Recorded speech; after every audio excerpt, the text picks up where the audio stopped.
back.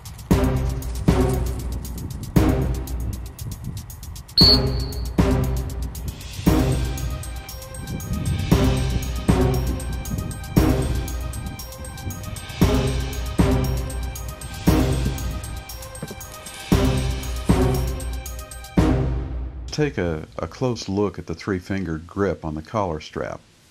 Here, as usual, I'm using a deactivated e-collar. As you can see, I looped the last three fingers of my hand under the collar strap to stabilize the dog's upper torso. There are two very important benefits to this.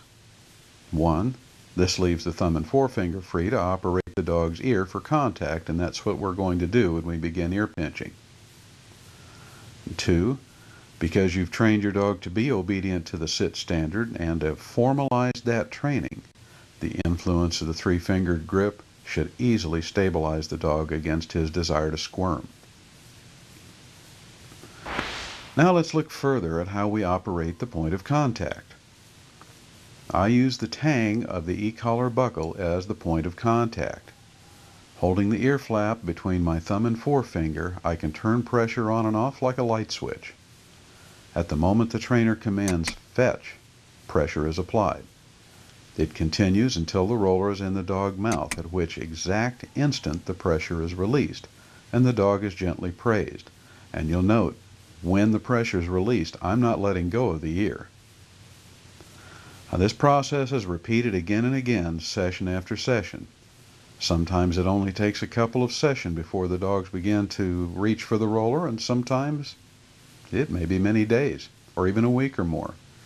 Each one will be different. Don't try to accelerate this process by merely turning up the pressure. A time will come for each dog when you know it's been long enough that he understands that getting the roller in his mouth relieves pressure, yet he still isn't reaching.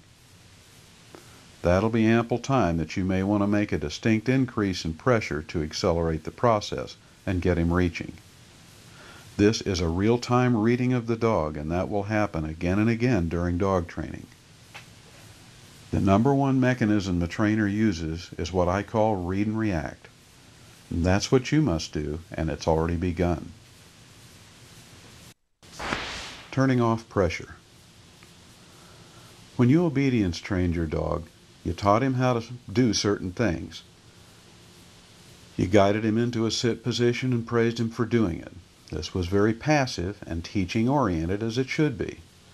When you applied pressure to formalize that training, your dog understood how to comply already, and you taught him to turn off pressure through compliance. Using pressure to formalize training consistently follows that path of logic.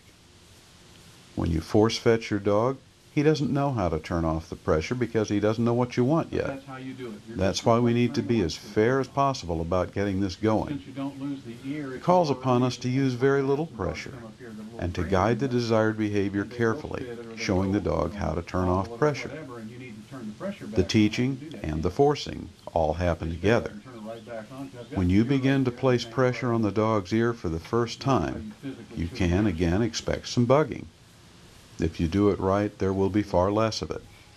Doing it right simply means starting with minimal pressure, reading the dog by watching his eyes and paying attention to the fine details of his body language.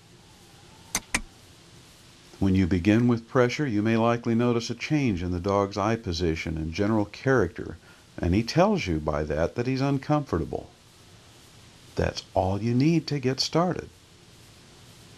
You know that he would like to get rid of this annoyance, and you can show him how to do it. Place the object in his mouth, saying fetch as you do. When you've successfully placed it in his mouth, release the pressure and say hold. And if he holds as directed, stroke his head with no verbal praise. Now, I'm not interested in whether or not the dog vocalizes. I'm not seeking such a response, although some dogs vocalize with very little pressure. I'm not worried about avoiding it either, but I'm not seeking it as an indicator of sufficient pressure. What I am interested in is a clear indication in the dog that he's experiencing enough discomfort he'd just like that to go away.